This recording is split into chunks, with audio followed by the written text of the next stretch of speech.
Yo. Yo. Yo. Yo. Yo. Yo.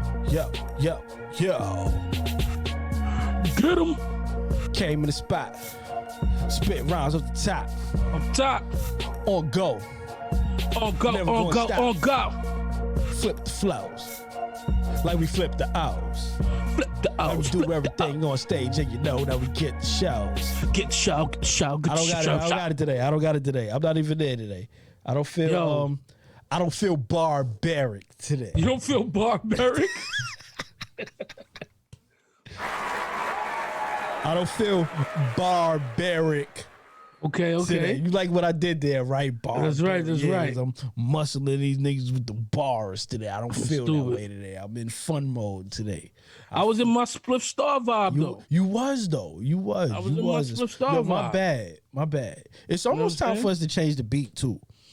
Is it? Oh, yo, damn, that shit went by so fast. Yeah, it's almost time to change the beat. I think episode 20 is where we might change the beat. Just two Okay. more, Okay. Two more Another episodes after milestone. this one. I don't know, man. That track that should be having me popping and locking. I can't even front. Yeah, but it like Popping and locking and popping nonstop. I don't want to keep doing that same flow every week. You know what I'm saying? Like I want to get into a different kind of bag when I spit my rhymes. You know what I'm saying? All right. So You know maybe we what I'm switch saying? it up. Maybe I switch think it we up. should switch. I think we said we was gonna switch it up like every 10 and shit.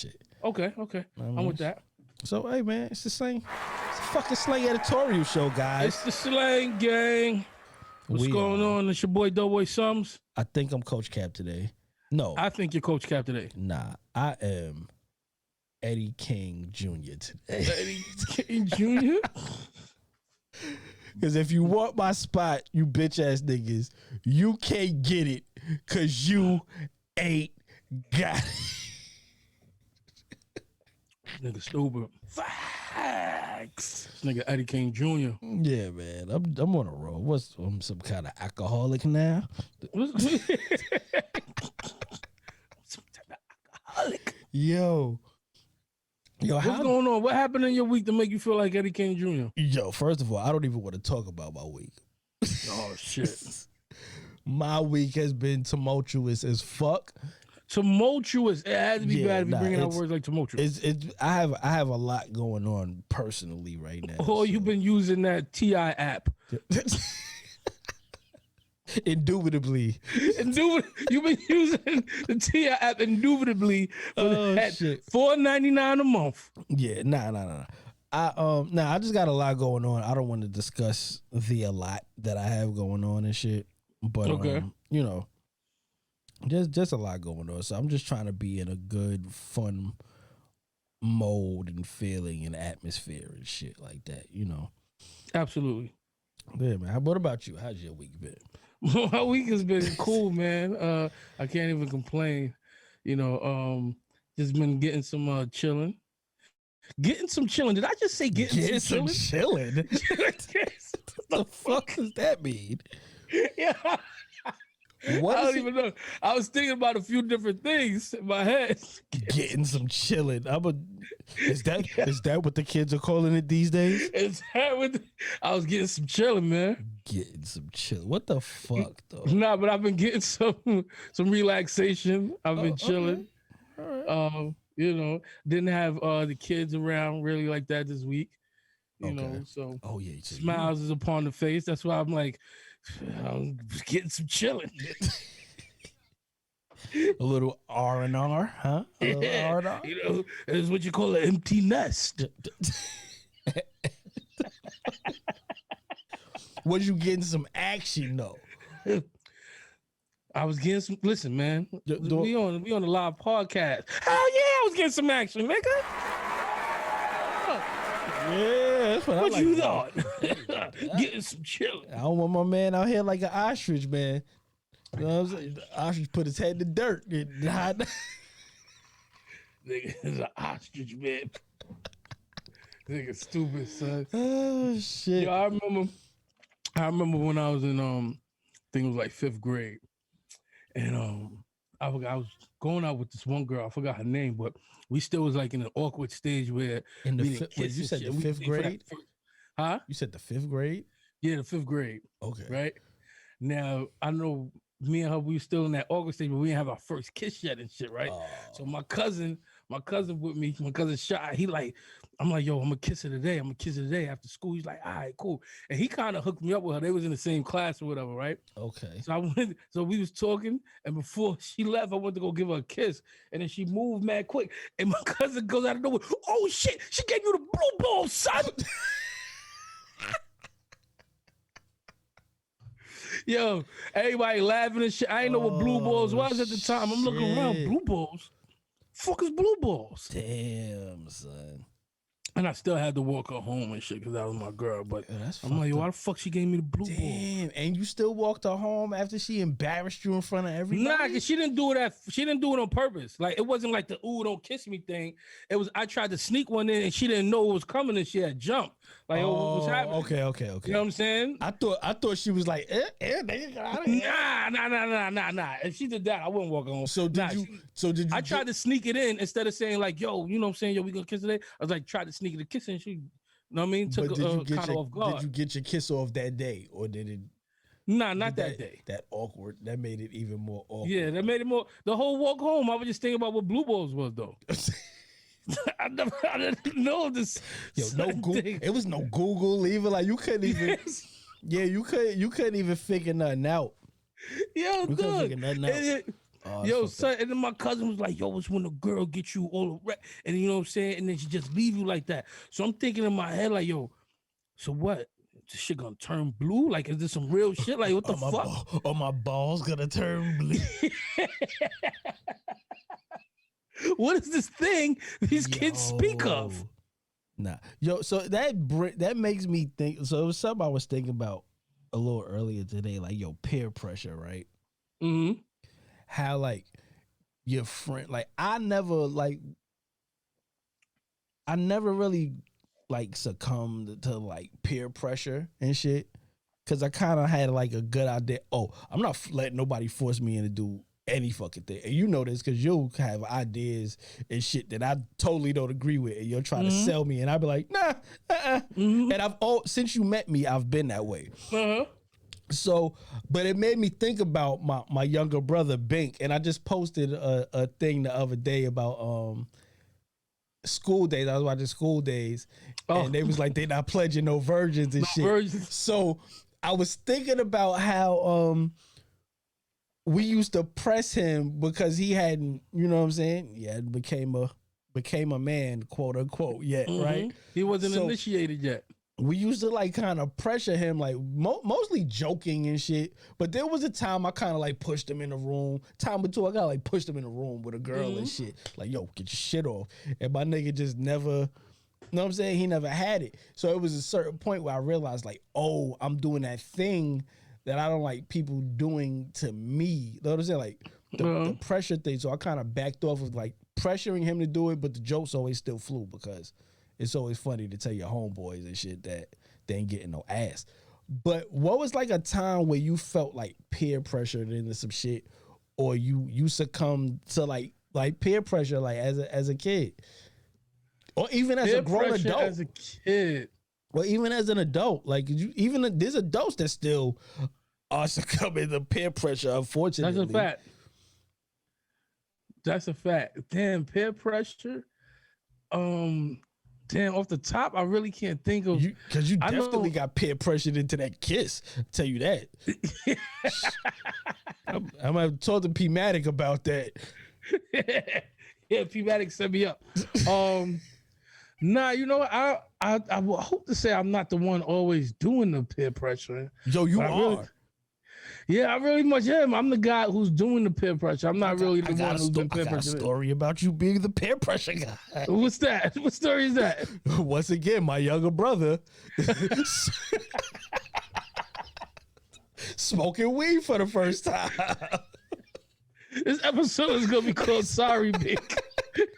Yo, Big, we are so for him to turn out as great as he did as a human being and a fucking dad. He went through some horrible shit with us. Yeah, he got a lot to tell his kids too. Where do we start? Do we start with me or do you start it? Nah, yeah, you started. Okay, so we at the crib. We at my crib because I had the studio in my crib, so everybody came to my crib. My crib was just basically the spot. They all about to go out to the store and they about to go smoke. So I grab my and Sums is over here like, yo, we about to make pink smoke. I'm like, no, the fuck you not. Like, leave that little nigga alone. Like, I'm very overprotective of my younger brother. Like, he's basically my kid. He's like literally like my fucking child in my mind. So I'm like, no, the fuck y'all not. Like, don't pressure that nigga. Leave that nigga alone. You know what I'm saying? Go to the store, send that nigga upstairs. Y'all smoke when y'all send that nigga upstairs. Like, that's it. I grab my brother up. Don't let these niggas pressure you into smoking. Hey, Mark, yo, I ain't gonna let nobody do it. Come on, you know smarter than that. All that bullshit that the fucking kids sell. Sound just like Big, yo, too. all the bullshit that your children sell you. This is why I know how to deal with my fucking kids half the time, because my fucking brother already put me through the fucking ringer.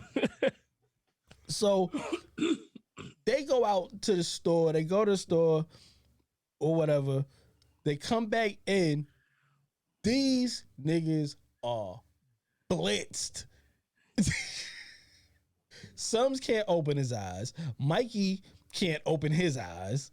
And if you know, like, so Mikey, which is Sums' brother, Mikey basically is already like really, really calm and relaxed. Like, he's literally like, there's no animation to Mikey or none of that. He's literally just calm. He's a sloth. Yeah, he's just, hey guys, what's up, man? Like, this is him. That's him not on weed, right? Hey everybody, what's up, y'all? All right. You know what I'm saying? Hey. That's on the greatest day of his life. Yeah, he's just, hey, man, I've never seen Mikey yell. Like, I've never seen him get excited. I've never really seen him yell. It's just I don't think he can, son. So he's like double time, just calm. Relax. So everybody's coming through the door, and behind them, like, first of all, they coming in with their head down, like, oh shit, here we go.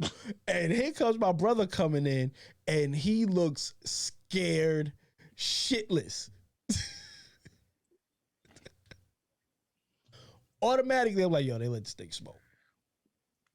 They let him fucking smoke. I'm going to fuck off. Now my brother's fucking like paranoid. Yo, Mark, my heart is beating so fast. What do I do? Now I gotta get in camp counselor mode and fucking baby this. I'm like, yo, drink some water, put some water on your face. Da da da da. What the fuck is wrong with you niggas? Why the fuck did you let him? I'm wilding in the crib. What was the point where y'all was outside? Because I don't know that part of the story. When y'all outside, when y'all actually go to smoke, I don't know that part of the story. So we outside or whatever, we in front of the crib and we rolling up or whatever. And the niggas like, yo, you know, he want to burn. And, you know, you had just gave niggas the whole 12 degree, like, nah, don't let the niggas smoke, whatever. So, you know, we like, nah, you can't smoke. And this shit is getting him mad. You know what I'm saying? Now we telling him no. You know what I'm saying? So then finally we're like, yo, nigga, Cap said you can't smoke, nigga. You know what I'm saying? Like, you can't. And then that's when he went, yo, fuck that, yo, he ain't my dad, you know what I'm saying? I do this, that, I'm a man. You know what I'm saying? He's like, all right. He was not a man that day. As long as you're taking all the credit for this, I have nothing to do with this. See, he didn't take, he let y'all take the fall on that for a long time. Because we know that at the end of the day, you already told us not to. Yeah. And we knew it was his first time. And because we was already drinking and high, him popping all that shit just made it even more funny. Like, all right, watch this. He doesn't even know. Right? Oh, shit.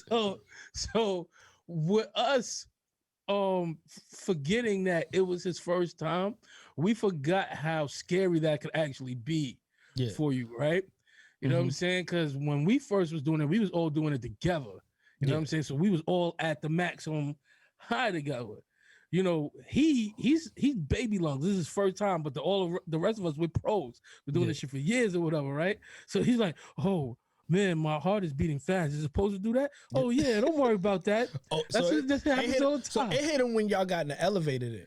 No, it hit him worse. It hit him worse when he got in the elevator. Peep game, I'm gonna tell you this, right? So his heart started beating fast. You know what I'm saying? Because now his blood is running or whatever. So he's like, yo, is my heart supposed to start beating fast like that? We're like, yeah, of course it's supposed to start beating fast. Da, da, da. Then after a while, it started beating fast. And he's like, yo, I can't breathe. And we're like, I'm like, oh, that's just your mitochondrial artery. Your mitochondrial artery. You know what I'm saying? Yo, that just happened to them. I don't know where I heard mitochondria artery from. No, but you didn't say that till y'all was upstairs. No, I'm telling you. You told him that outside and upstairs because you said that shit to him upstairs, still fucking with him while I'm trying to calm him the fuck down. So it started downstairs. We told him it was your mitochondrial artery, right? Your mitochondrial artery. So he started breathing real fast, and that's when we was like, "Yo, fuck it, let's just get him upstairs and let's get him some water." Okay. So that's why y'all looked the way y'all did when y'all came in, because y'all looked like, damn, we fucked up. That's how y'all looked. Because we was outside, we was fucking with him, and then we was like, "Oh shit, this nigga's really like bugging out." So we was like, "Yo, let's get him upstairs." Son, when that elevator opened and the elevator, I guess the heat hit him, he went, "Ooh." He got worse. Oh shit. He got worse when the heat hit him. And then that's why when you came upstairs and he was coming out, it looked, I forgot, but somebody was holding on to him. He was like holding on to two people. I don't remember who y'all went with because I know it was you, Mikey, and it was him, but it was like one or two other people with y'all. Yeah, it might have been Maine and somebody else. Nah, because Maine was in the house with me. Maine and Chad was in the crib with me, I believe. Two other people. Because Maine wouldn't have let him smoke. Maine wouldn't have let him smoke. So it wasn't Maine. It had to be Reem or it had to be like Reem or Chico or something. Like it had to be somebody else that was around constantly at the time that was at the crib. Maybe even Splash. Maybe. Probably. It could have been Splash. But I remember definitely like him holding on to two people and he's like, Marky, I'm sorry. Yeah, he did apologize. He started apologizing to me. That's hilarious. Yep. But it was when he got on the elevator is when it got worse, bro. Damn. That elevator heat hit him, my nigga, and he almost fainted. He was like, "Whoo!" Oh shit! Word up. But that shit was hilarious. I don't know, peer pressure. I never really went through peer pressure like that. I always got people to do. You were the pressurer. Yeah. You would have got it like, what are you, a chicken? And the guy's like, I'm not a chicken, you're a turkey. Mm-hmm. Yeah, absolutely. I got some stuff you just gotta try. What is it? It's pot. Yeah. It's pot. You know, marijuana. Those dumbass commercials, I hated them shit. Oh, that's crazy. Yeah, man. Wow. So Big, he did it to himself. So yeah, fuck you, Big. We don't feel sorry for you, Big did it to himself. He asked for that shit. All these years, I'm blaming everybody else for your drug addictions, and it's your fault, you gatewayer. Yeah. Yeah, and it's so funny. Once he really got into it, he was like, "Oh, I don't have no mitochondrial artery problems now. Yeah, I'm a pro." Yo, like, nigga, you like 20 years too late, nigga. Yo, but telling somebody it's your mitochondrial arteries, nigga, when they're high for the first time is horrible. It's very horrible, son. Yo, my nigga, he didn't know. He never heard of no mitochondrial artery ever before. He was like, "Oh." Oh, he knew exactly where it was in his body now. Oh man, I feel it. First of all, mitochondria and arteries is like two different places. No, I think there is a such thing called a mitochondrial artery. No, you have a mitochondria and then your arteries are not, like, it's not the same shit. Yeah, they're not. It's not connected. No, that's even more hilarious, bro. It's not connected at all. Definitely not. So give me a time you peer pressure somebody into something. When I was peer pressuring him into fucking trying to bone some chick. Oh, other than that, okay. Yeah, like it was never. I've never been the peer pressure guy. Like never really been a peer pressure guy. Okay. Because I wasn't rolling with it, and I couldn't see myself just like forcing somebody to like. Like we crack jokes on things. You ain't getting no ass. You ain't do. But it was never in the same vein of like just really pushing somebody to do some shit. Right. I never was down with that because I don't roll with shit like that. Like you're not gonna get me to do shit I don't want to do. I used to do shit like and Maine could tell you about stories like this, right? Mm-hmm. So let's just say we was on why your camera dropping like that? Because I gotta relock that shit, but you should have you should have just let that shit roll. So we'll be on like on the other side of the street or whatever. where my homeboy Lil E and Yannick and them be at, and his peoples or whatever, and their people's a little younger than our crew or whatever. So somebody will say something, right? Like let's just say somebody say something to Maine. I'll make something out of nothing. Like the nigga be like, "Oh, you ate soup yesterday, man?" I'll be like, "Oh, that nigga saying Jamaicans only eat soup." That's fucked up. So you I would just take something so simple like that. You know, people like, oh, nigga saying that because you Jamaican. Jamaicans only eat soup. You just a certified fucking shit starter. Yo, and I would really turn something into nothing, bro. My goodness. Well, I did that shit at the job the other day. A coworker was talking about still at a it? manager. Yeah, I'm still at it. Look, at the other side of the room, he said something that said the other coworker's name.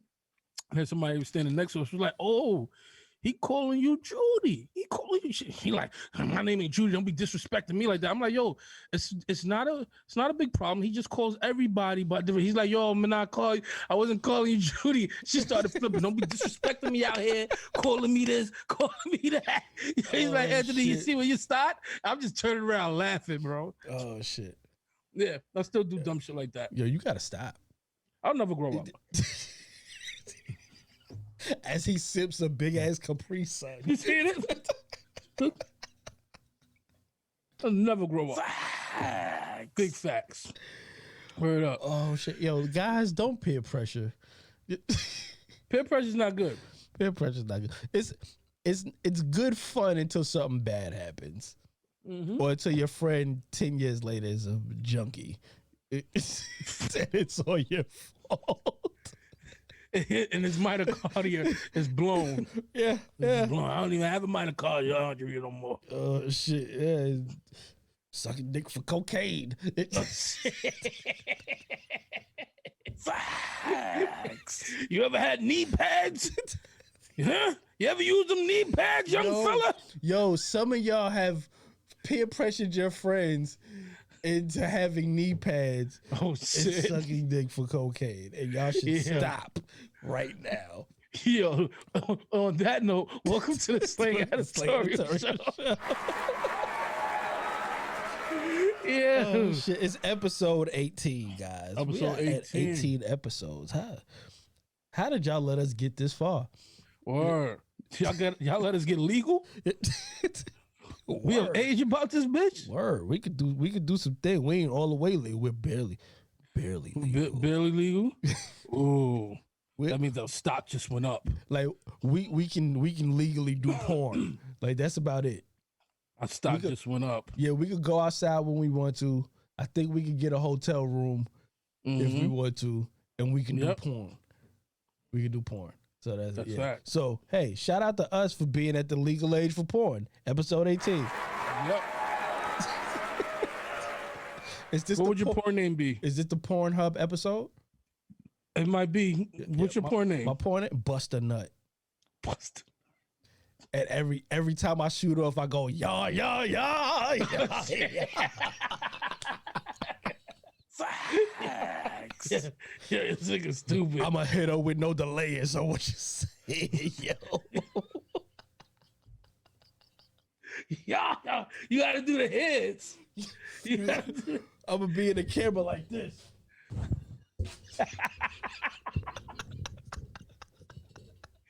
Yeah. Oh shit. Yo, what would your porn name be? Oh damn.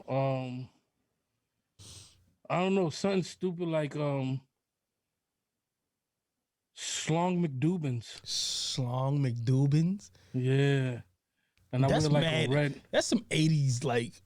Yeah. That's some real 80s name. Like I actually gave a friend a porn name before.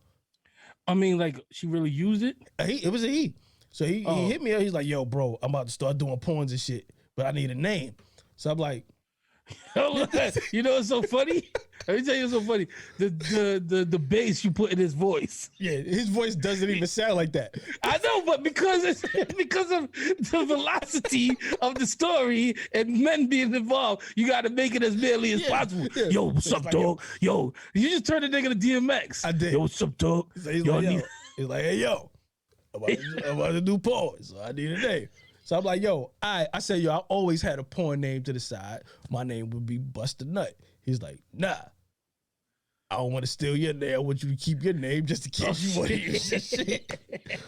So I was like, just in case you want to come into this world. So I was like, Bo, Paul Driver. Paul? Like Paul Driver. Yeah, I was like, cause you go pal drive the hoes. And he ran with it. That's hilarious. Yeah, he ran with it. So hey man, somebody lived the dream. Cause that was always like our dream. Like it's always like every young teenage male's dream at some point to like be a porn star somewhere in their life and shit, right? I want to be a dancing bear. You want to be a dancing? Oh.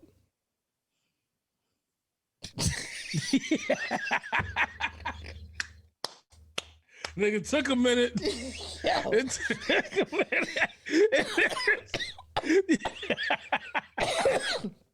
Oh, that done brought the COVID out of me. Yo, and then he said, "You want to be a dancer?" Oh, I got you. I know. I already know where you at. Yeah. The dancing bear, yo. So it is so much wrong going on in those shits. But listen, how about this? So much wrong going on there, but I think back to seeing that dancing bear and a lot of my friends' mother's car hanging from the, what's the name? The rear view mirror? Mm-hmm. The dancing bear. I remember as a kid, I'm like, what the fuck is this dancing bear thing? Yo. Son, now as an adult, I'm like, oh, yeah, I know what you was doing with the dancing bear. Yeah, they was doing it all in front of each other too. Yes. In front co-workers, friends. Miss Pearl. Miss Pearl was in there getting down with the dancing bear, just the whole getting a gluck on the dancing bear. Yo, I want to know how many women out there been to the dancing bear. Yo, that's please crazy. Tell us about it. So, yo, you're watching the dancing bear, right? Your significant other pops up on the screen doing moves that she's never done on you. What do? Before or after I kill her?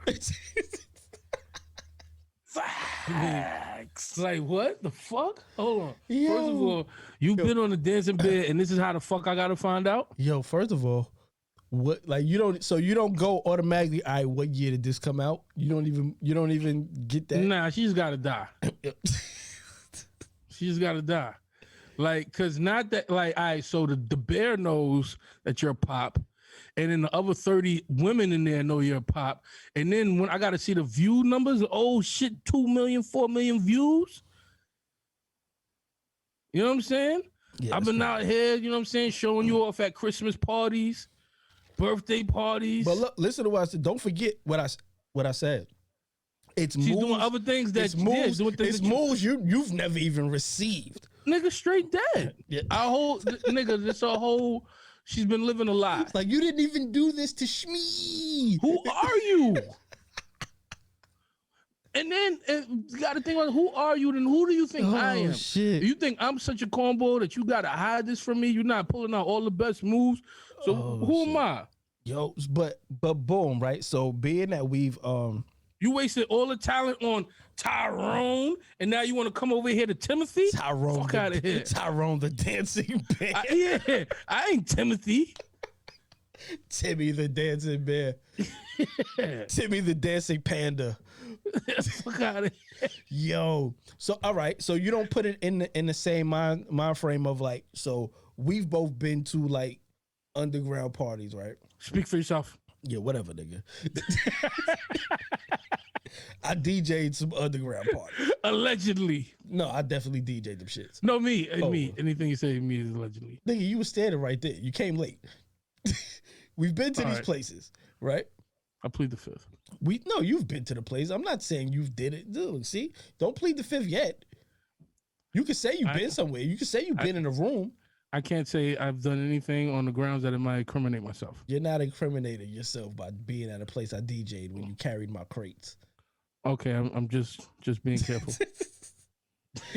Yo, shut the fuck up, nigga. Nothing to be careful about. But yo, so we've been in these places and we've seen people do things out of the ordinary. Mm-hmm. Okay. I know a guy, right? So doing these things is it different when a male does these things out of the ordinary than if you see that, like you find out like a woman did these out of the ordinary things? Hold on. Okay. What did you say? So look, so I know a guy, right? Mm-hmm. We'll call him Milk. My man Milk. What? I'm gonna call him. I'm not gonna say the name that he goes by. All right, but what did you call him? His name is Milk. That's solely for the people in the crew to know exactly what I'm talking about. So, okay. So my man Milk from Staten Island,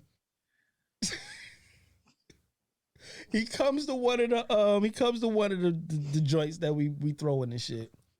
Me and my man Lazy was throwing these spots at his little house he had and shit. So Milk comes to the spot. Everybody's in there having a good time. And strippers everywhere. Drinks is flowing. I'm DJing. It's wild. I fucking blink for 2 seconds.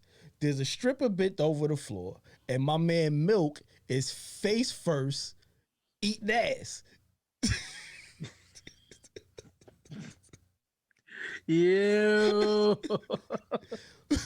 So you gotta have some sound effects or something for that shit. I don't know if that was the right one, but it was definitely on point. That's exactly what he was saying. That nigga was face first and that bitch ass going. Yeah. So I'm asking you, is there a difference in Milk and what my man Milk was doing? And then women being with the dancing band. Nah, it's the same. It's the same. Okay, I just want to see if we were drawing a line somewhere. Nah, that's the same. Because I can guarantee if a bitch see Milk on video down there going ham, she might cut him off too. Now, absolutely. Some of them might be.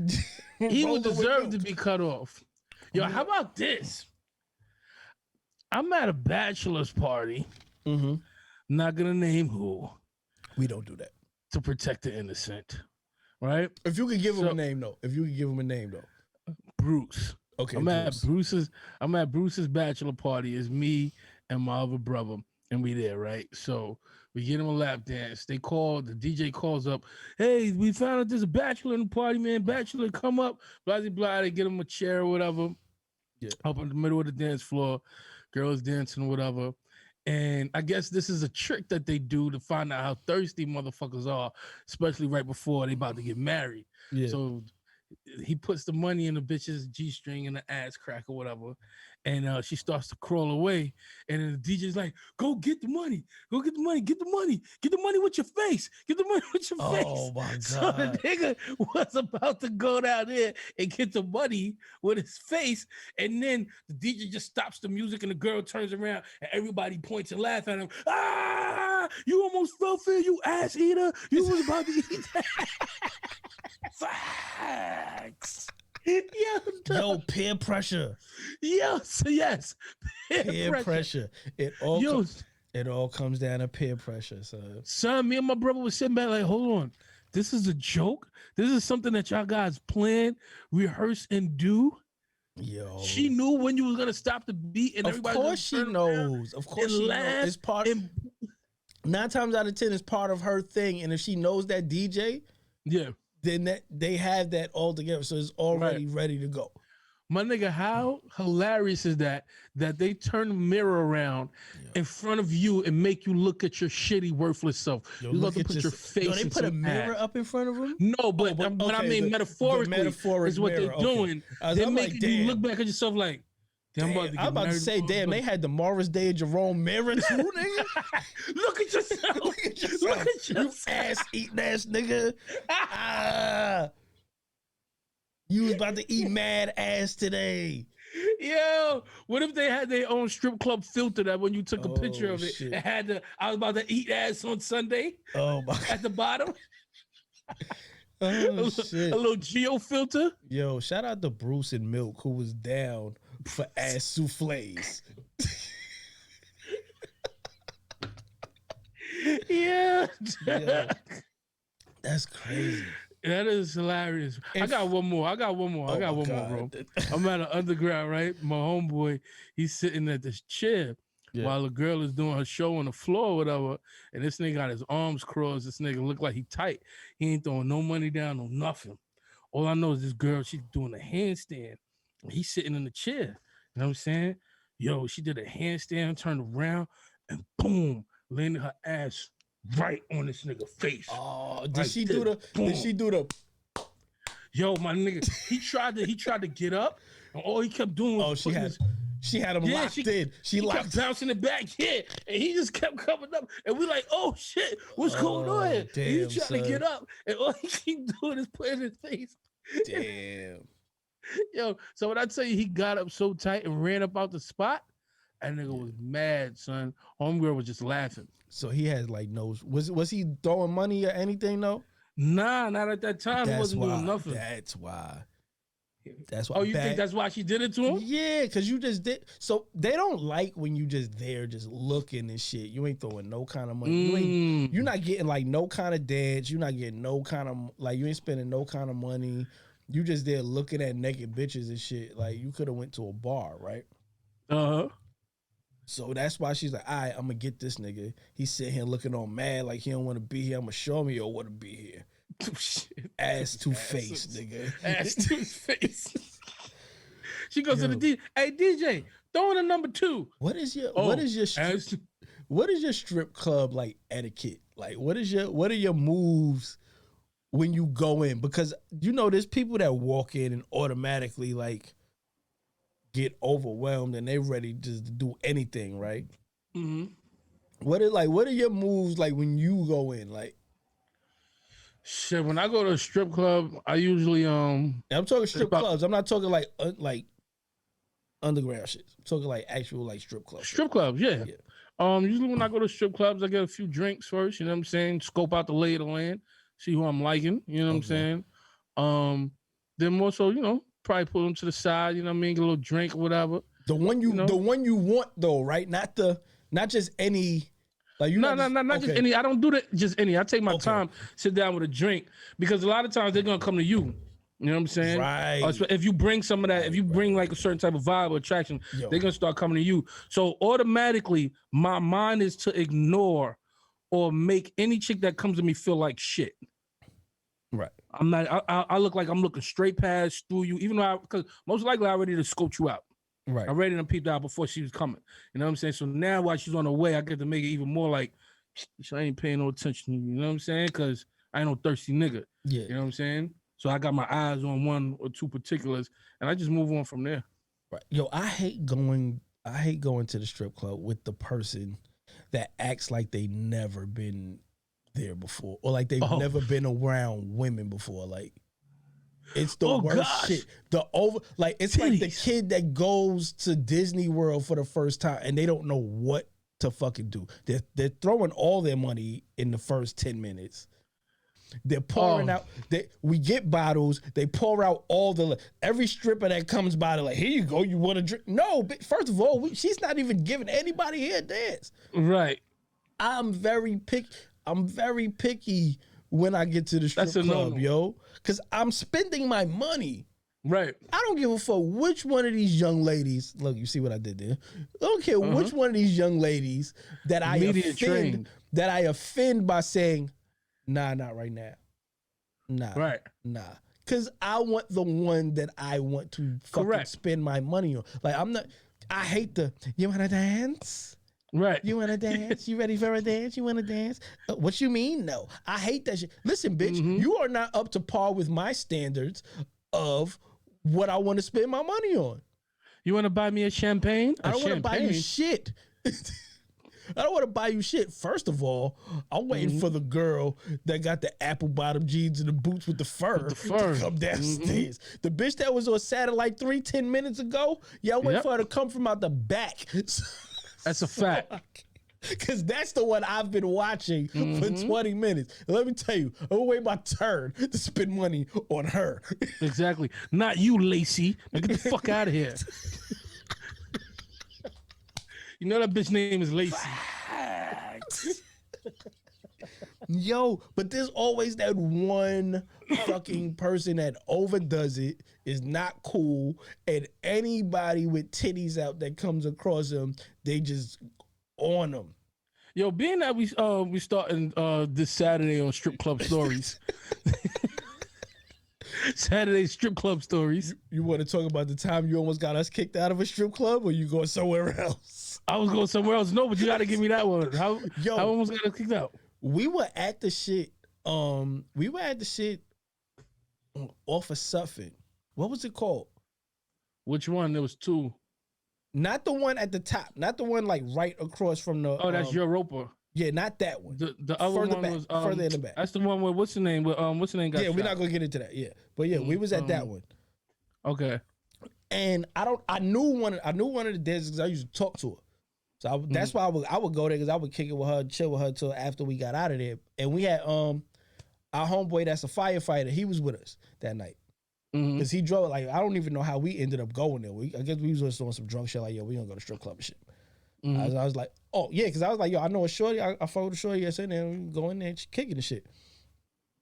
I don't know what I'm with shorty that I know, and our homeboy that's the firefighter. I think he's sitting with you.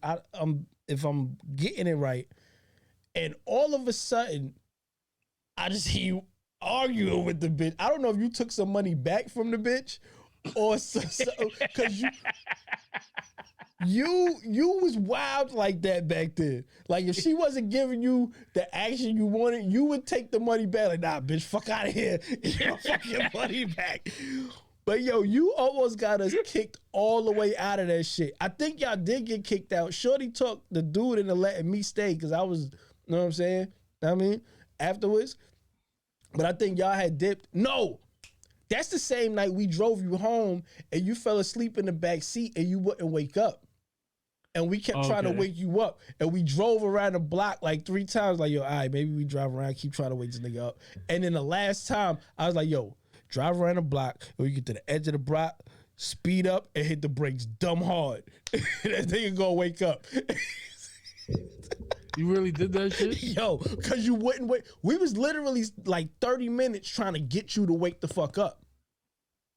So we woke you up. I walked you to the door like on some house party shit. It was like, yo, knocked on the door. And somebody, I think maybe Waynette came and opened the door. I think Waynette was still living with John, and she opened the door and let you in. And that was it. And we got the fuck out of it. We waited for you to get in the door. We ain't just leave you outside. We definitely waited for you to get in the door. But we left your ass. That was that same night. And you got niggas, you damn near got niggas kicked out of the fucking spot. Yeah, no, that wasn't the story I was gonna go with. Yeah, because we went back. Me and him went back. Oh, and y'all went back? Yeah, because Shorty was like, yo, we got rid of the problem. Yeah, Shorty was like, yo, I talked to, you know what I'm saying, my people, yo, just get him out of here. Y'all could come back and they'll let y'all in, but y'all got to get him the fuck out of here. Yo, we just looked at each other like, hey, yo, come on, bro, we go take you home, dog. I would have did the same thing. Yo. We had Club Speed. Club Speed had this. I'm performing that night, and on another floor they had like 100 strippers or more, right? And you know the whole crew with us and shit. You know what I'm saying? So we like 15, 20 deep or whatever. But my man, I'm gonna name him Gun. My man Gun, right? He I'm getting a lap dance, you know what I'm saying? So he come over sitting there where I'm getting a lap dance. And I remember earlier him telling me that he ain't had no bread that day, right? So he ended up getting a lap dance for some chick. And I'm thinking, yo, I know I've been here for like 3 dances already. Yeah. So I'm calculating in my head, you know what I'm saying? I don't know, that's like $20 a song or whatever, maybe, blah, blah.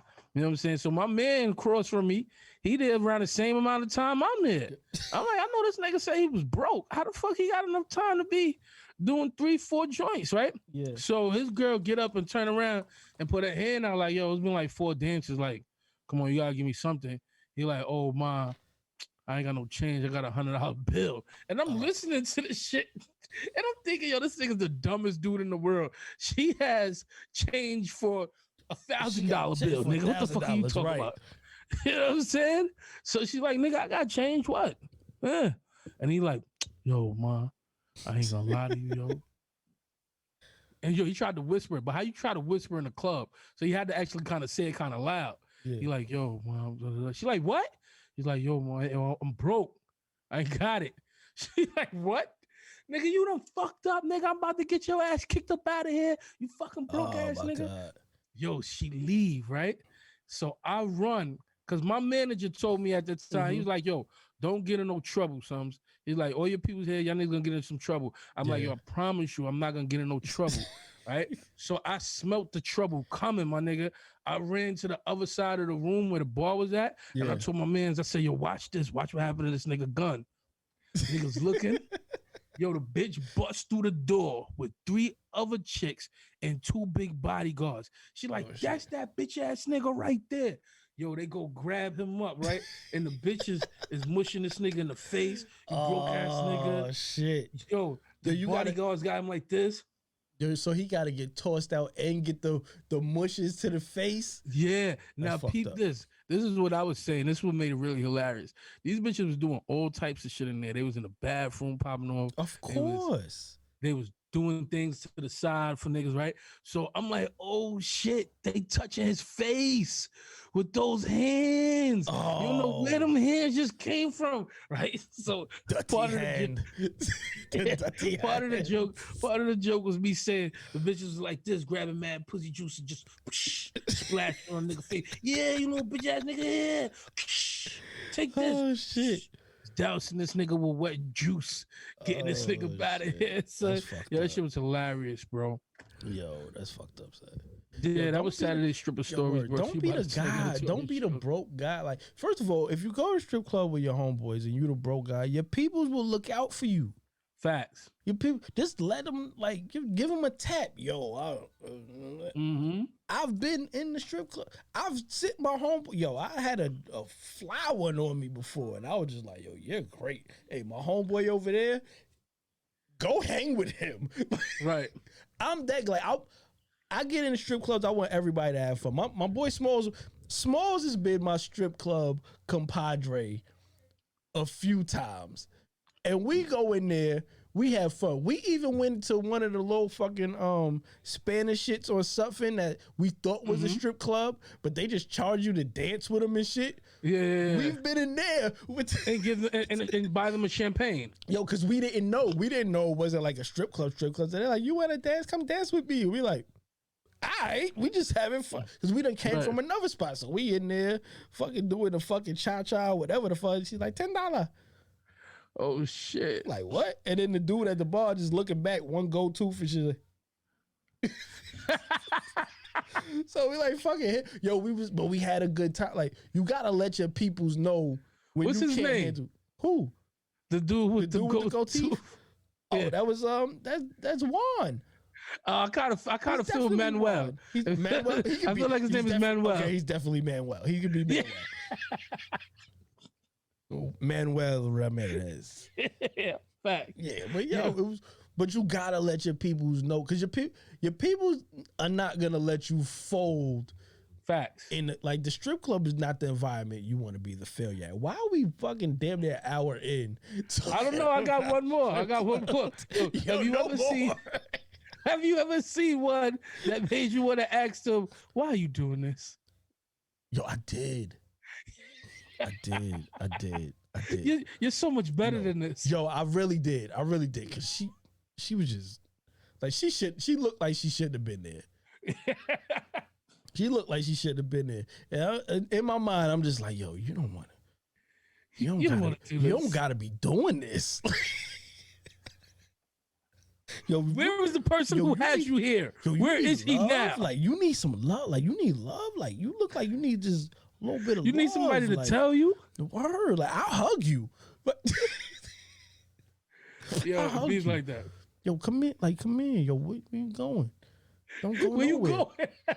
Matter of fact, now it was like twice, because we had a spot that we used to go to in Jersey we used to record at my homeboy Tiggity crib in Bound Brook, New Jersey, and we used to see all the strippers getting off of the New Jersey Transit train to go there. It was coming straight from New York, going to New Jersey, and dance in Jersey. There's a spot called Torpedoes, and we used to record all day, and then we would go to, like, you know what I'm saying, and dip off the Torpedoes at night. And it was a few. It was like one that I was like, yo, nah, you're not supposed to be here. You're not supposed to be here, dude. You're not supposed to be here. It's hilarious. Yeah, so it's been like 2 times in my life I've had that you're not supposed to be here moment, man. All right. You've had that moment? Yes, I did. I definitely had that moment. It was in Earl's World. It was in Earl's World, dude. Shout out to Earl's World. It was just this one. I was sitting down and I already had my eye on. I'm like, yo, she's bad. She just came and put her shoulder on her head on my shoulder and was just laying there. And I just went, this was meant to be. Yo. This was meant to be. Yo, you ever I wanted to ask her, are we a thing now? Yo, have you ever had the dancers be like, yo, you're so adorable? Oh, when they say that to me? Yeah. Oh, yeah. Mm-hmm. Yo, but meant it though, because the chick didn't even ask me for dinner. I'm literally sitting at the bar. This is when we used to throw the parties at Randy's, and every now and then we would have the dancers come in and shit. Mm-hmm. Shout out to Randy's. Yo, Randy's. I gotta holler at the boy and see what's up with Randy and roll up on Randy one of these days if he's still there. My wife at Randy's. At one of my parties. That's right. That's right. Yo, I'm responsible for your happiness. I just want you to know that. Shit. Hey, I mean, you want to be responsible for that. You got some years to make up for. Yo, she's gonna sock you in the chest. I know. You couldn't even just let it ride. You really, all right, I'll leave it alone. But yo, I'm sitting at the bars and she's like, yo, you're just so adorable. What's your name? Well, yeah, James. Yeah, I don't really know. James. Why does everybody use James? Yo, I'm James. Yo, so is all of my homeboys use James. James Monroe. And then once I noticed that they all started using, I started using that too. So James. I got like 3 names. James is one of my names, but I got like 3 more other names that I use when I'm asked what my name is and shit. But she figured out people called me Capture because I was DJing that night. Like, my name's James. Got a number, kicked it. You know what I'm saying? Yeah. For some reason, I typically get the ones that's cool as hell and want to hang out afterwards. Because they don't have a real life. Yeah. But that let me know I was cool. That's one of the moments I was like, oh, no, I really got to be cool. Because so you would have been in the friend zone? Yeah, I'd be I've been like just friends with dancers, and you know what I'm saying? They put me on. You know what I'm saying? I was like, look, let me school the young whippersnappers to some things. Sometimes you just gotta be cool with a girl. Sometimes you just gotta be cool. Don't try to smash. Even if you do try, she be like, nah, we ain't like that. All right, cool. We'll be cool. But your friend Ashley over there. But she's gonna put you on the number one. She's gonna put you on to whichever one of her friends thinks you're cute. If she really like fucks with you like that, she'll look out for you. But she's also gonna probably put you on to the one that you really want. She'll warn you. She a little nutty. I'm gonna let you know. But if that's what you want to do, I got you. Sometimes you just gotta be cool with the girl. You know what I mean? Like, food for thought for the young whippersnappers out there, man. Y'all gotta. I remember back in high school, before this chick was actually like my girl or whatever, I had a crush on her friend, and I was telling her, I was like, yo, I want to get with her or whatever. And her friend started laughing. He was like, well, be my guest, but I just let you know this. She don't douche. And I'm like, dude, what is that? Yo. What is this? What is this Yo, douche thing? that was a hater move. It was a hate move. That was a pure hater move. Because if you saying you ended up dealing with her, right? That means she likes you in some kind of way. And that was a hater move. That was foul. Told me a friend don't douche. I had to go back to the block to find out what the fuck is a douche. I ain't know nothing about it. I ain't know what a douche was. I'm like, yo, what's this douche thing? Like, oh, it's when chick. I'm like, oh, she don't do that. Oh, yeah, that's foul. That's foul though. I mean, I appreciate that shit, right? But does she really not douche? Or do you just like me and you just saying that shit, you hating ass bitch? Like, come on, fam. You start to, well, was it one day she forgot? Like, how does this really work? And she just told you, oh, shit, I forgot to douche today, and now she's a non-doucher? Right. We don't know. Exactly. Non-doucher. Non-doucher. Yeah, is she a non-doucher now? Yo, we have got to know fucking topics. Yo, yeah, exactly. Nothing of this has anything to do with hip-hop music. We're just sharing our raunchy stories of yesteryear and shit. Saturday strip club stories on the Slang Editorial show. Oh shit! So, yo, where do you want to start? Shout out to all of the dancers and adult entertainment people that help us get through the rough days and nights. That's a fact. You are appreciated here at the Slang Editorial show. Let's go straight into some hip hop, right? Let's do it. So Hip Hop Uncovered has came out on FX. Yes. Which is really dope. I was interested in it from the beginning, especially with them talking about Bimmy, Deb, people from our neck of the woods and everything like that. So far it's been a great series.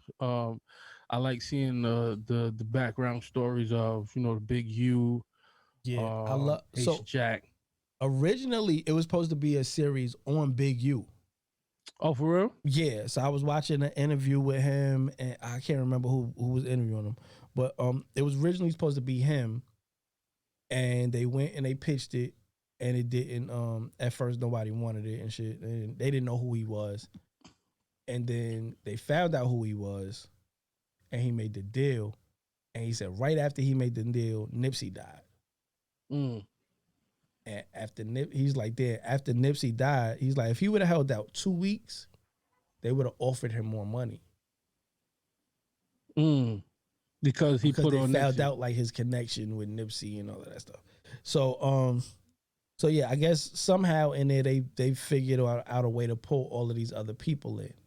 What I like about it is that they didn't do one episode on each person. Right. I love that they intertwine everybody's stories and work them in like that. It's like on a timeline from the early start of hip hop to now. So it's not just like these are the people behind the scenes and this is their life. It's like this is how they got into hip hop. This is, you know what I'm saying? And as far as listening to the music and be part of music, this is how they got into the industry. Excuse me, how they got into the industry and all of that. And this is the backstory of their ongoings behind the industry. It's dope. I love it. Yeah, I love it. Absolutely. I like seeing Haitian Jack's story. Yes, because you heard about Haitian Jack so much growing up in the streets and shit like that. You know what I'm saying? You get to see like the real person. I like how it's people in the world who you would just think of as a villain or society tries to paint them as such a villain and nothing but a villain. But sometimes you go back and you look at that story and how that person started. You know what I'm saying? It wasn't born that way. Right. You know what I'm saying? Something made them the way they are. You know what I'm saying? So I like seeing everybody's story like that, especially Deb and Bimmy. They're from farmers in 104th. Yeah. You know what I'm saying? A few blocks away from me.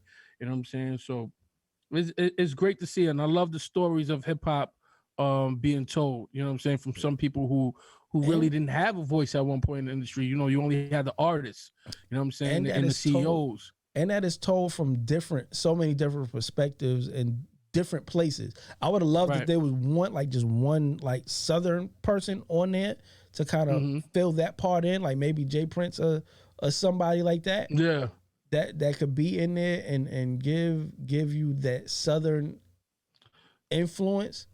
Maybe they'll do another season and have another. I was just about to say that's probably gonna be season 2. But I love that you get to see the West Coast side of like, yo, this is where hip hop started, and this is what was going on as hip hop was starting. And then you have the East Coast version, and then you have the Midwest because you have Detroit, you have Trick on there, which is the story we really don't all the way know. Right. You know what I'm saying? We don't really know Trick story at all. Like everybody That's else, we kind of got a idea of, you know, where they come from and who they've been connected to and this, that, and third. But having Trick on there is definitely a eye opener for me because I don't really know his story. Right. Yeah. The story with Deb smelling the heroin. Yeah, when she was a kid, because her father told her it was baby powder. It's crazy. And she put it on her like it was baby powder, and she fucking OD'd as a kid. That's crazy. That is right. That's real crazy, bro. That's real crazy. So it's dope, man. So anybody who hasn't seen it, go check out Hip Hop Uncovered on FX and Hulu the next day. I shouldn't be saying all that shit because I ain't get paid for it. Bitch. Facts. Yeah, definitely. Jay-Z has sold 50% of Ace of Spades to LVMH, which is the parent company of Hennessy Moet. Yes. Let's make some noise for that shit. Yes. Y'all, chicken man be balling. Leave chicks pigeon toed. Some of them be crawling. Get the best. Too much? I think that's dope. Nah, it is. I think it's dope. I think he's always, you know, that he's not gonna make a deal without it making sense to him. And I think it's pretty fucking cool. Absolutely. I mean, it's a great business move. So he took a brand, he built it up, right? Now he comes along and he can sell it to a bigger brand that's already has its footprint in the industry. Right. And he gave them 50%. So believe me, they're gonna be doing most of the work now. He's gonna be able to sit back, claim it as his and you know, saying that he made it and still endorse it and make a boatload of money. Right. A boatload of money. And so also, and that's what business is. That's how you know good business. When you could take a brand, build it up, sell off a piece of it, still be a part of getting that residual income from it. And they also now have a high-end champagne that they can sell. Correct. Along with their other champagnes and liquor. You know what I'm saying? Like, that puts it next to the XO and the Hennessy XO and all of that stuff. Like, the luxury brand of champagne is there now. Correct. Because I don't know if there is a luxury Moet. You know what I'm saying? Like, like the rosé is probably the highest, right? That from what I believe. Yeah, that we can get in a store when you compare it to not that White Star. You stupid. But when you compare it to like Cristal or the champagne that 50 Cent has and things of that nature, is like Moet is more like damn near on the same lane as like Bel Air, almost. Like, well, Bel Air is on the same plane as Moet because Bel Air came after, but there was no high end version of it where we buy it, where it's $200 a bottle in the store. It's $200 a bottle maybe in the club, but not in the store. In the store, we might a bottle of rosé is like $60 or some shit like that, $65. So that's even dope. So it ups it gives them a way to up their image as well. Yeah. So make some so good business. And next week, there's some more information, some business matters that I wanted to talk about with Hov. Oh yeah. What? I said, oh yeah. Oh yeah. I'll bring it up next week. He's doing something where he's helping people build up their credit. It's an app called Perch. Yes. It's an app called Perch, and it lets you use things such as paying your rent. As of right now, paying your rent, but soon to come, it'll be your subscription services that you're assigned to. You'll be able to use those and have those report to your credit to help you build your credit up. Oh, so Tidal is helping motherfuckers out now. Yo, if you keep showing that you paying your Tidal on time, she gonna help you with your credit, nigga. We Facts. thought about this. We Yeah. thought about this. Paper Yeah, man. planes. Paper That's planes. dope. That's dope, man. Mm-hmm. The Universal Hip Hop Museum. Let's Ooh, go. big talk. I've been waiting. I've been watching this for a while. I've been Okay. waiting on. I feel like hip hop needs a fucking museum because there's an exhibit at whatever the museum is in Washington D.C. There's a whole Mm-hmm. hip hop exhibit in there. Right, right. Mm-hmm. But we need our own shit. Facts. We need our own. Facts. We need our own museum. So this is And gonna. Oh, I'm sorry. Go ahead. this, yeah, I was about to say this is gonna be for us. It's gonna be by us. FUBU, for us, by us, right? Yeah, Mm-hmm. and it's gonna be in the Bronx. It's gonna be in the birthplace of hip hop, where a hip hop museum should be. Correct. If there's ever gonna be a hip hop museum, it should be in New York City and in the Bronx. Facts. So that's dope as hell. Yep. So I know the Bronx Point Community Development Project is a part of this. I believe Cool J is a part of this. Mhm. Some of the other founding fathers of this hip hop thing, are a integral part of getting this all together. Mhm. So I can't wait. I seen the drawings of what the building will look like. It's gonna be beautiful. It's gonna be something I'm gonna try to go to like damn near every freaking weekend. You know what I'm saying? Word. Whenever I can, just to like, I want to be like a damn near. I want to know everything about that museum from top to bottom. I want to go in there and see the pictures and know the stories and everything. Talk to my children about it. Right. My grandkids, my great grandkids. Like this is one of the things that I believe is one of the biggest monuments Right. that we're gonna have given back to us in hip hop. Hip hop has given so much, and now to see it kind of come back with something like a museum Mhm. is gonna be beautiful. Yeah, and So it's let me ask you, if you was able to curate the hip hop museum, tell me a little bit about how you would curate it. the whole museum. It don't have to be the whole museum, but like what certain pieces would you want to make sure that's inside of the Um, museum? the DJ. Okay. I would love to focus on how important. Like, I would love for there to just be a section on how important the DJ was. Because I Mm. mean, that's where I like my love is in DJing. Like, that's how I started. Mm-hmm. So what? Yeah, but yeah, DJ. Because Okay. I used to break dance as well as a kid. So Mm. but DJing definitely. Just the origins of how everything started from basic party rocking to bringing back the breaks to how scratching started to the where turntablists are now with doing all of the tricks and the DJ Mm-hmm. competitions and all of that to radio mixtape DJs, like just the history of hip hop DJs. I would love to curate Dope. that part. I would love to see something on the fashion sense or how the hip hop Mm. fashion, especially like coming from, let's just say the Furious Five, Grandmaster Flash and all of them, You're how right. they dance. I mean how they How dress. they dressed, You and know? then when Run DMC came in and just Right. changed all of that Right. shit, like, nah, we're not doing that. Yeah. Exactly. And then, going on to people like Biggie and Pac, you know what I'm Mm-hmm. saying? Thug life type of wear. You know what I'm saying? Then going into, the Puffy and Mace era, you know what I'm saying? We shiny. You know what I'm Right. saying? Then on the cusp of that, also having Rough Riders type of look, you know what I'm saying? We out here streetwear, you know what I'm saying? And into now, like, the tight jeans, hip hop is going through a lot of different phases visually Yeah. through fashion. You know what I mean? It's I mean, it just it grows and it also comes back around like everything. Right. It always comes back around to whatever the essence is Mm-hmm. of it. I ain't gonna front. My favorite fashion era would be the Run DMC, you know what I'm saying, Shell to Adidas tracksuit Yeah. type of era. Yeah. And I I want to see every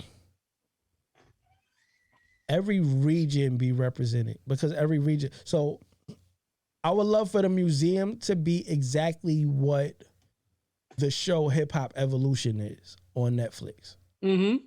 And how they show everything from start to now. Each that region, show Evolution did a great job. Each style of hip hop. You know what I'm saying?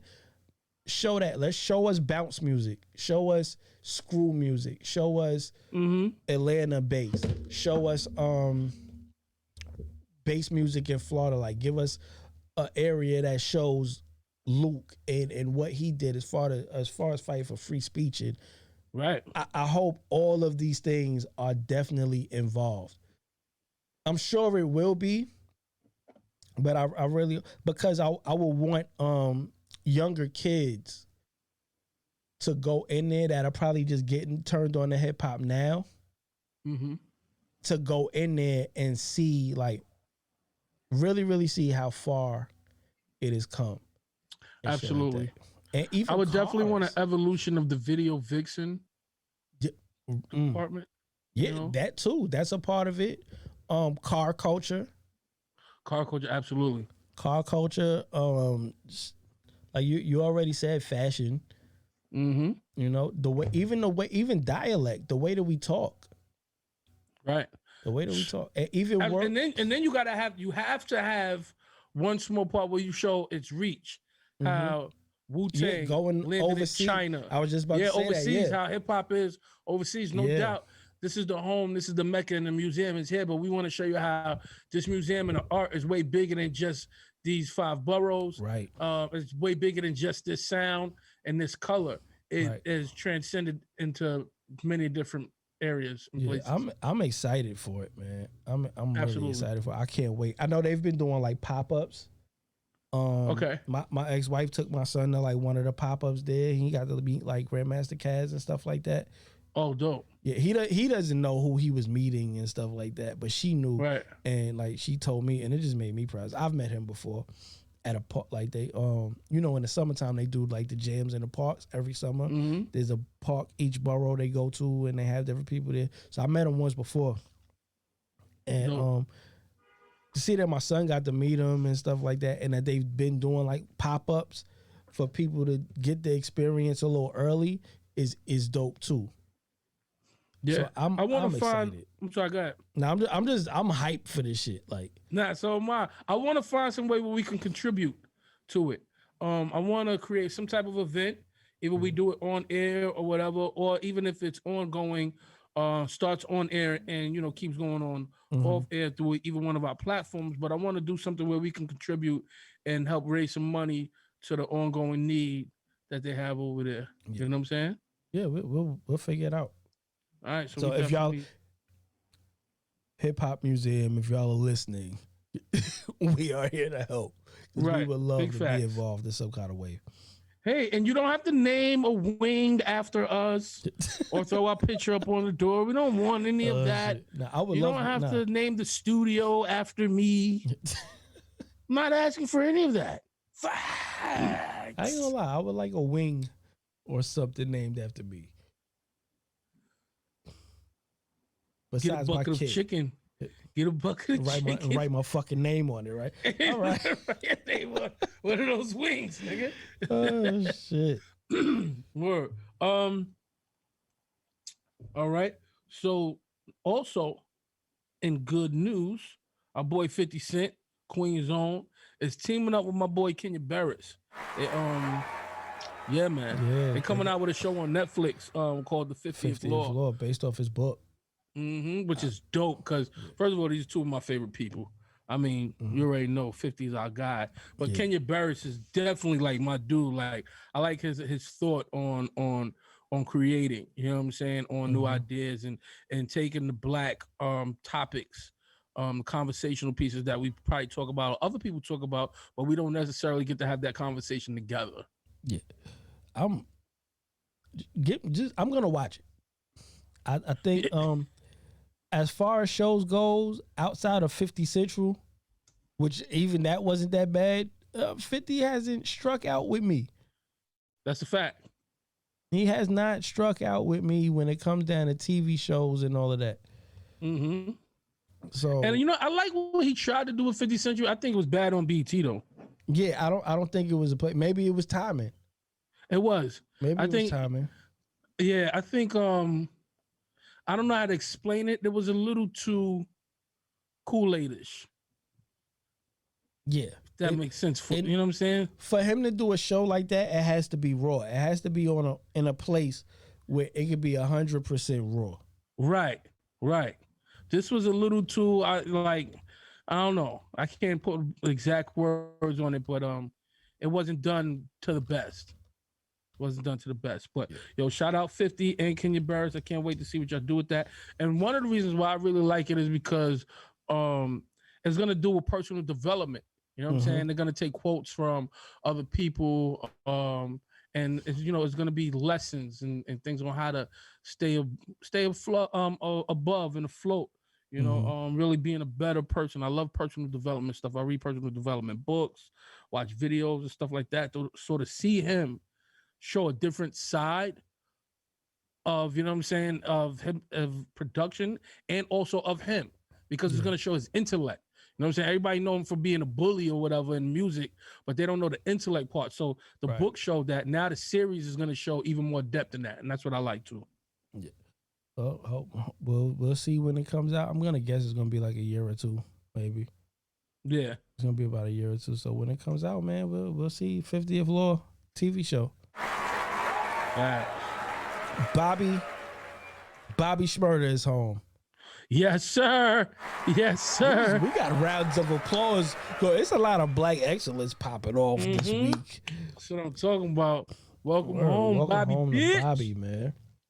That's what's up, man. It was great. It was great seeing him come home, man. Word definitely. And we've talked about how much of a stand-up guy he was in his situation for his people, you know what I'm saying? And I just want to see him get back to the music, because even before all of that happened, all he would talk about is like, yo, I'm just focused on this music. I don't care. All that street shit, fuck all that shit. I'm focusing on the music. Like that was his brain before he even got arrested. So I want to see him win. Facts. You know what I'm saying? Like he's one of those people like you really, really, really want to see him win.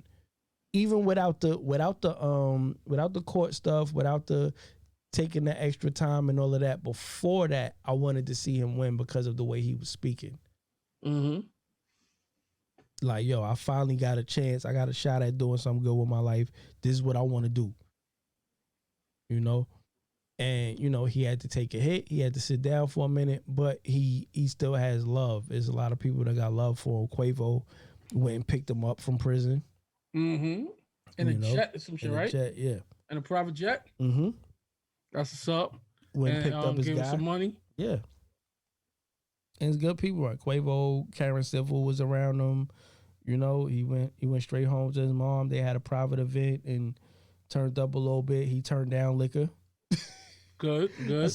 I saw a clip. The little bartender chick try to pass him a glass. He's, got this apple juice right here, bitch. No. On parole, not me. So yeah, stay on the right path. Get out here. Back for nothing. Make some records and stay out of trouble. Right. So he's one. I don't think I'm worried about him being in trouble though.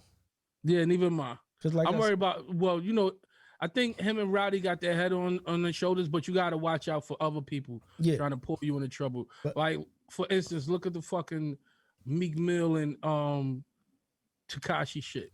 Yeah. You know what I'm saying? Somebody else will try to pull you in the, you know what I mean? Of course. But I think just the way they've been talking, like even Rowdy, he's like, yo, when anybody get in the car with me, the first day I ask, hey, you got anything? If you got something on you, get the fuck out the car.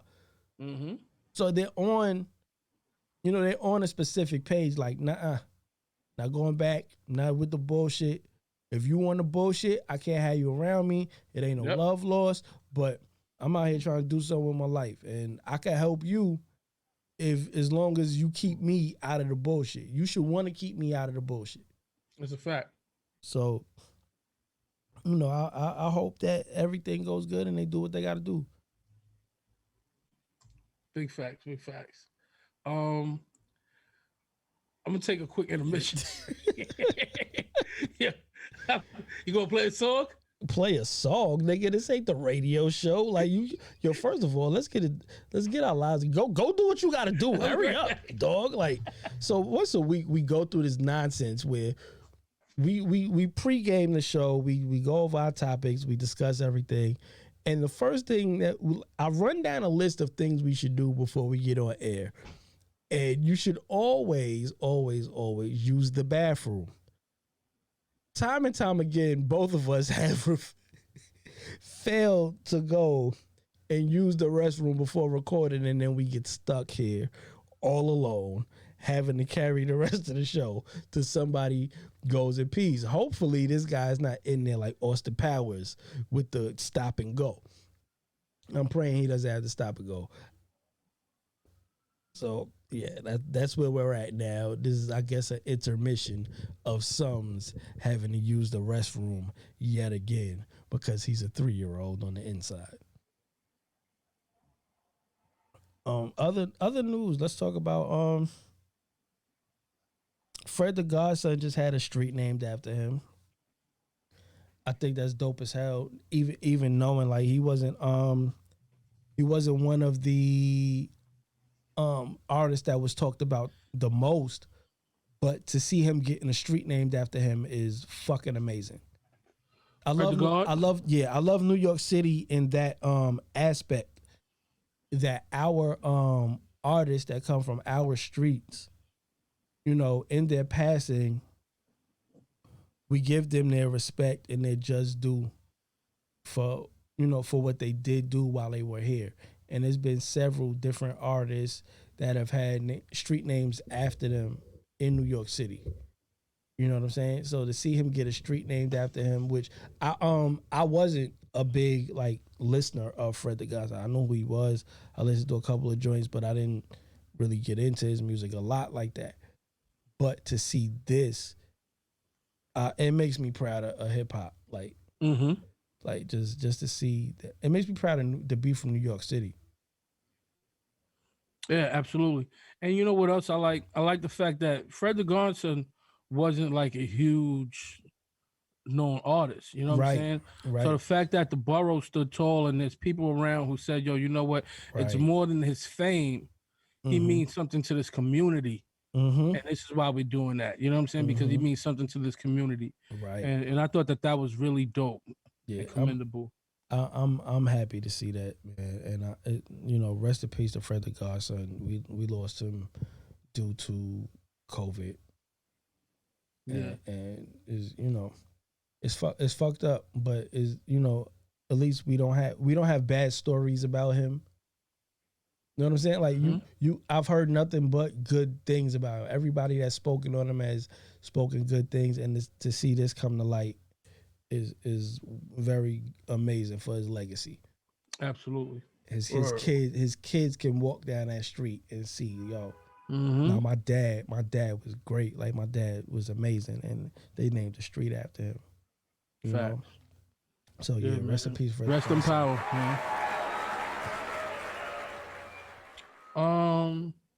So also while we here, rest in peace to Prince Marky D. Yeah, man. Who on our Halloween episode, who I dressed up as, and it's been a great he's a part of me just loving hip hop.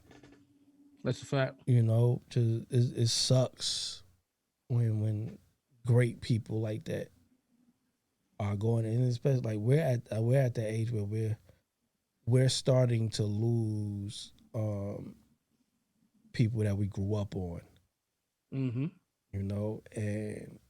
I was sad. I'm not gonna lie, I was sad, and it happened in a week where something else happened within my family and stuff like that. So it's just like shit. Yeah. For those that don't know, Prince Marky D was a member of the legendary group the Fat Boys. He was in the movie Crush Groove. They've also had the movie Disorderlies. He also was a songwriter for Mary J. Blige. He had a hit solo record. Wasn't he producing? He was He did a lot of production, right? producing and writing. Him and Corey Rooney. Yes, sir. Mm-hmm. Yes, sir. Yep. A lot of people didn't know that. Yeah. So is Real Love is one of those records, I believe. Real Love is one of those records that he wrote and produced. And he said he got into producing because of Curtis Blow. Curtis Blow is the one that taught him. So that's dope. Yeah, rest in peace to Prince Marky D of the Fat Boys. Also rest in peace to Buffy of the Fat Boys. There's only one remaining member of the Fat Boys, which is Cool Rock Ski. And our prayers and condolences go out to their families, man. That is correct. Also, Kanye and Kim finally got to. I'm not saying finally, hey, Kim, about time. Kim filed for divorce. Yes, Kim filed for divorce. Kanye citing unreconcilable differences. Did you see this coming? There were talks about it. You know, I didn't know if it was gonna happen because she's always stood tall for him. Mm-hmm. Even in all of his, antics and everything, she's always stood tall for him and always stood by him. So for her to file for divorce is like, Now, because like with some celebrity couples, I see them like, oh, this is a stunt. Yeah, I didn't see. Oh, this is marketing. I give them like 2 months before they say they broke up or some shit. Yeah. I ain't gonna lie, I really kind of felt like he was in some crazy in love shit with Kim. Like, you know what I'm saying? He really wanted to be with her. Yeah, and be a part of their family and everything else that came with. But also the other way around too. Oh yeah. Also they wanted a black celebrity. It was. I didn't see that. I didn't see that from him and her. You didn't see what? I didn't see it like, oh, they wanted the black celebrity.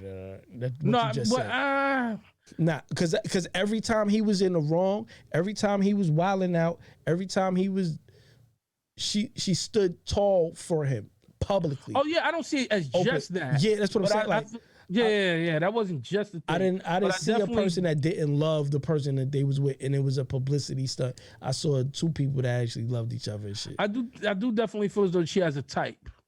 If you know what I mean. Everybody got a type. Black and rich. So she's rich. She got. I didn't say anything was wrong with it. I'm just saying she definitely has a type, though. I mean, people got types. Yeah, that's cool. I mean, but you know what I mean. Are you saying type like an agenda though? Because that's how I'm taking it. Not an agenda. It's just her thing is she likes black guys, but she's definitely not fucking with no broke black guy. Well, why would you if you got money? Right, I don't expect her to. You know what I'm saying? But I'm just saying, you got me about to say agenda. She got a type. We all got types, fam. Everybody has a type. The whole world has a type. Okay, what's your type? I ain't got no type. I ain't got a type. That would have been the best answer if you had a drop for that. Yeah, but I mean, certain shit I'm not gonna say out loud. There's this specific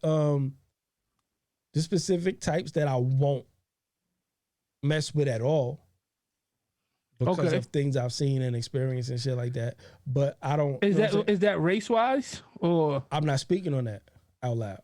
I'm gonna speak on what the reasons are. Yeah, you're not gonna get me, but.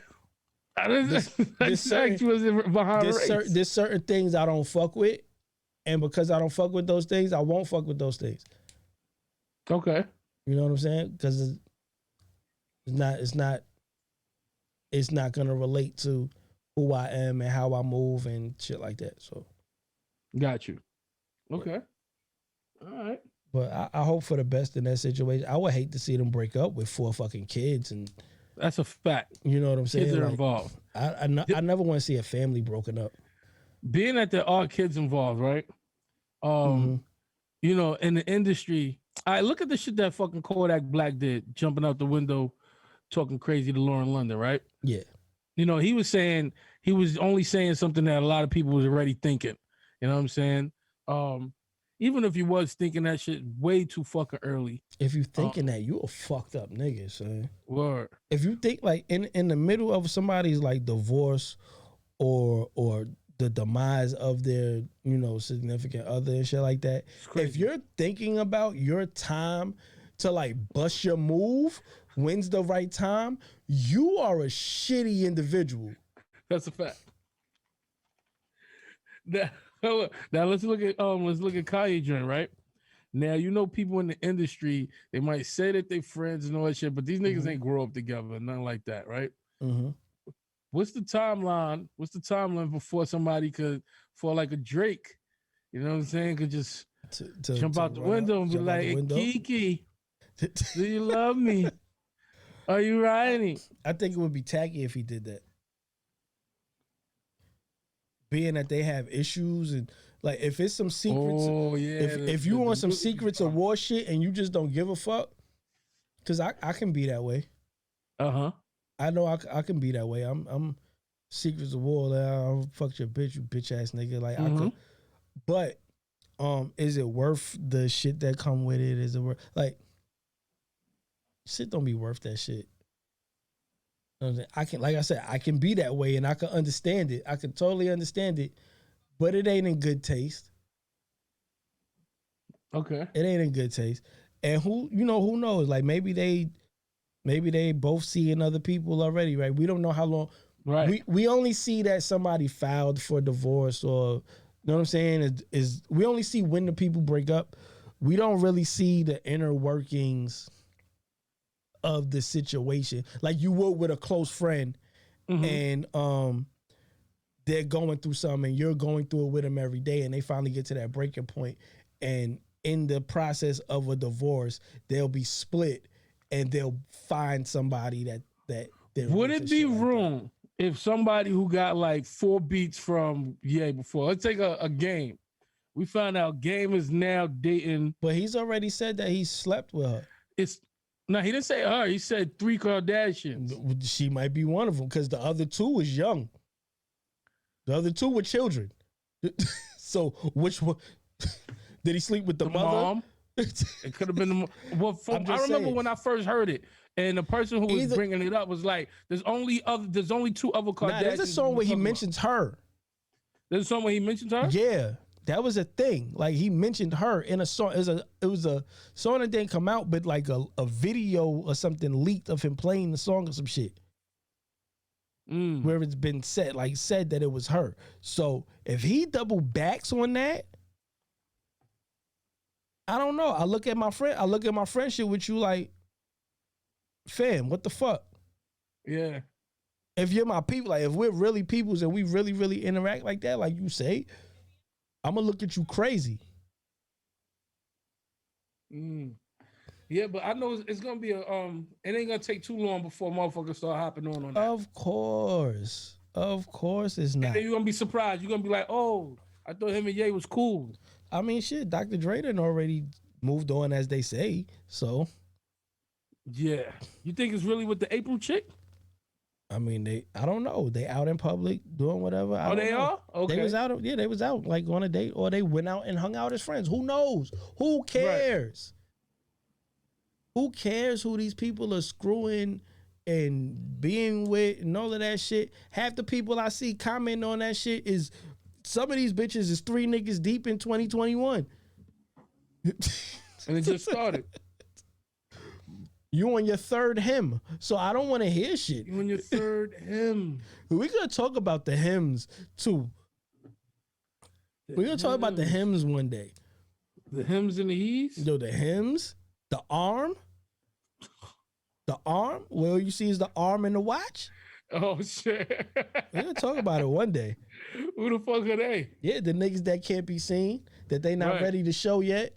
They unsure about, but they gotta show you that they around. Sometimes, yo, we I don't even want. You want to get into it today? Or you want to get into it later? Nah, let's hold that one. Let's hold that one. I could go there. Let's hold that one. Word. Yo, so me and my homeboys was talking or whatever. We was having a little conversation about music and shit as we usually do or whatever. And one of the joints that came up, I wanted to bring to you, see what you had to say about this. Motherfucker asked me what was my favorite crossover song of the 90s. So, crossover, and he said it could be, hip hop and R&B, whatever. What was the what was your best? What was your favorite crossover song of the 90s? Damn, that's a tough one. I said anything SWV and Wu-Tang. You consider that a crossover song? Yeah, for the R&B and hip hop, that was one of the best, one of the first and the best. But anything crossover. wasn't on pop state. So when you see, we got to talk about what crossover means. So when you say crossover, I think of songs that went like to pop stations, went. Oh, okay. In that sense of no, I mean like two genres. Do you mean like two genres mixing together? Mm-hmm. Like yeah. Okay, then Walk This Way. Walk This Way was the 90s or late 80s? No, that was the 80s. Yeah. Fantasy. He said that. Fantasy. Mariah and ODB. Which was also a pop hit. Okay. So you are the second person who brought that up. Fantasy. Gotta be Fantasy. Who doesn't say me and Mariah go back like babies with pacifiers? Yeah, I ain't gonna lie, that might be bigger. That's a bigger track. Cause for one, Mariah is way bigger than SWV at any time. Yeah. And then, yeah, you're right. There's mad white people that know me and Mariah. Yeah, you can play that anywhere. Yeah. You can play that anywhere worldwide, and they're gonna know that record. I ain't front. That was a good one. That was a good one.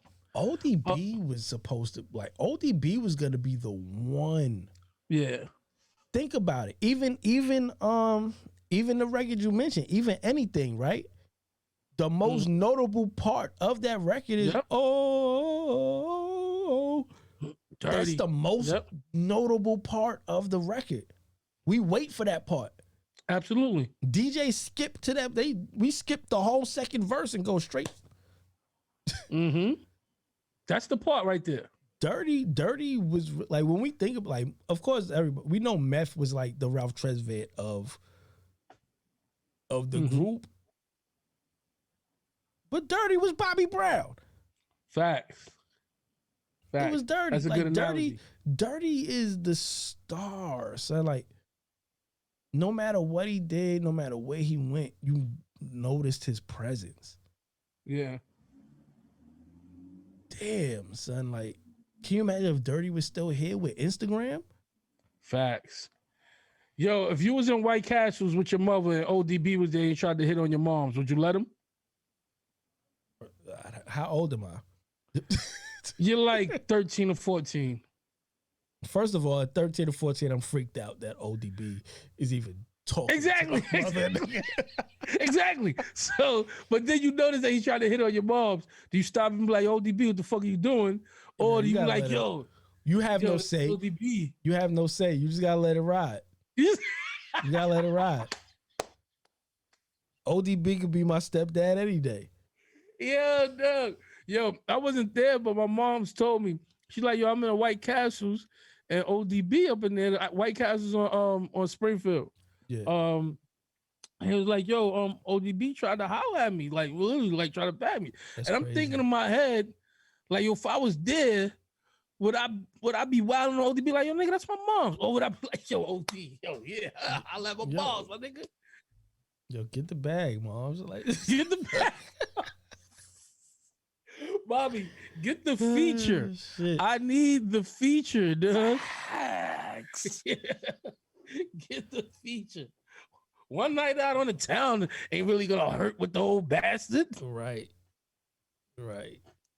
Go do that. Shit. That's hilarious. That's mega hilarious. I want to know for all the guys out there, if rest in peace, if ODB was here to bag your moms, would you let him? I need to know. The cocaine get your pussy numb. What?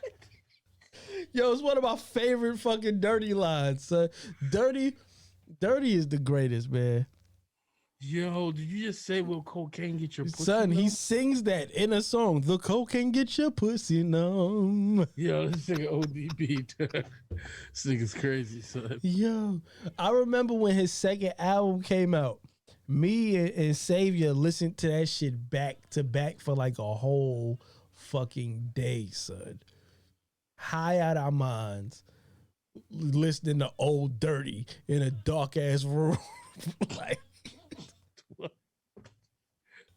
what? Shout out to my brother Savior. Nothing man. productive about Nothing. that. Yo, it was not productive. We really was supposed to be writing rhymes, and I think I had bought the tape.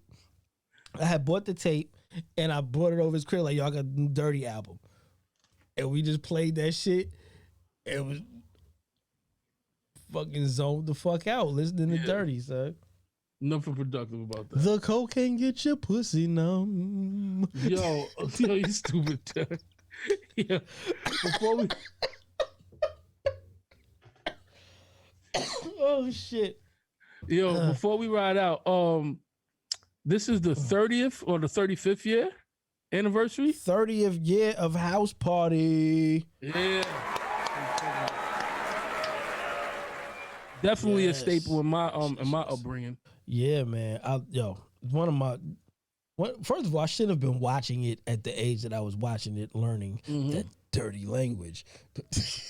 But yo, it's a movie that had, like, my children love House Party. You know what I'm saying? Like, people of all age, my grandmother likes it.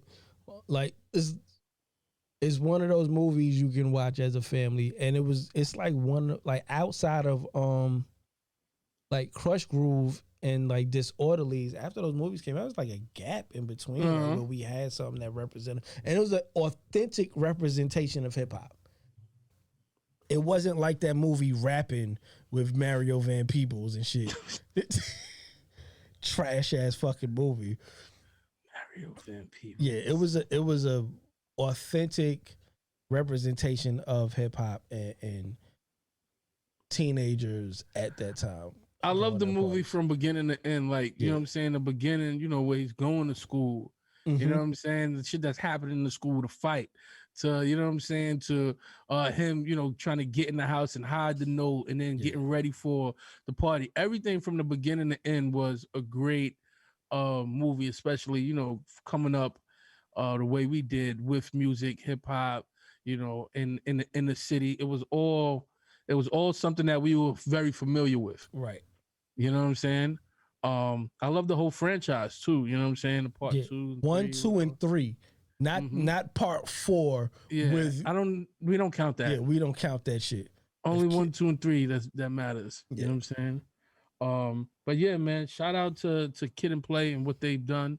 The movies was great, from cartoons to music, videos, everything. Yeah, actually tonight the Apollo is having a 30th anniversary special on their website. You go to apollo.org, I believe it is, and they're gonna have Lisa tonight, February 27th, because we're filming this on the day that it's happening, and they're gonna have Lisa and Cold Jam, DJ Wiz, which is Kid and Play's DJ, Full Force. And if you go to apollotheater.org, they're gonna have it. You could buy it's $17.25 for the ticket or some shit like that. And that's gonna be tonight, as well as D'Angelo and Friends on Versus live from the Apollo. If you could pick one character from out the House Party movies, who would you have been? I'm probably gonna be Kid. Your Kid? I'm Kid. I've always been called Kid my whole life, so I'm probably gonna be Kid. Yeah. Yeah. Oh, I'm probably Kid. Yeah. Okay. Definitely Kid. All right. Who was your crush? Was it Shireen? Shireen. It was Shireen? Most people actually do pick Shireen. Shireen. Yeah, I really didn't. At that time, growing up, I wasn't into the dark skin chicks. I ain't gonna lie. Honestly, my actual crush from the movie is the girl that gets into the argument with Bilal when Play goes to get the records from her. Oh, yeah. She used to, because I used to know her from like a couple different movies. Like, if you ever seen Summer School, she was in Summer School. I used to love that movie because of her.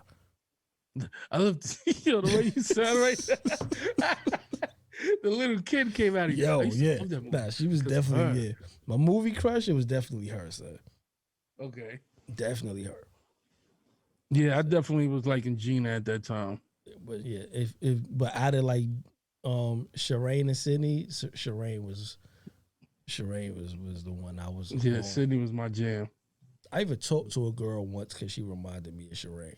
You see the Word? stupid shit. You see the stupid reasons why we would like date women and shit. Mm-hmm. Dumb shit. You remind me of a character in the movie. You remind me of a fictional person. I'm gonna make you real. You're gonna be Shireen tonight. You gonna be smoking that Kool-Aid pack tonight. Right? Word it up. Oh shit. But yeah, man. We dropped another one. Facts. We at the age of 18. We are barely at legal. the age of 18, barely legal. We are here. We are old enough to do porn. The Slang Editorial show is old enough to do porn right now. That's right. That's right. So Watch here what we we come are. out with next. Oh, that's gonna be the name of the first porn. Watch what we come out with next. Doughboy Sums. As the, what did you call it? The what? The bear? What's the bear? The dancing bear. Dancing bear. Doughboy Sums as the dancing bear. AKA Shlong McDubins. Shlong McDubins. Yo, that is the worst porn name ever. Schlong McDubins. Schlong McDubins and Busta Rhymes presents. Yo, that sounds like artist and management. Busta Nut. You heard me? Schlong McDougal and Busta Nut presents. Yeah, one's the artist and one's the manager. Yeah. Oh man, but yes, it is the Slang Editorial show. I am the dancing bear, Doughboy Sums. I am Busta Nut. We are out of here. We'll see y'all next week. Facts.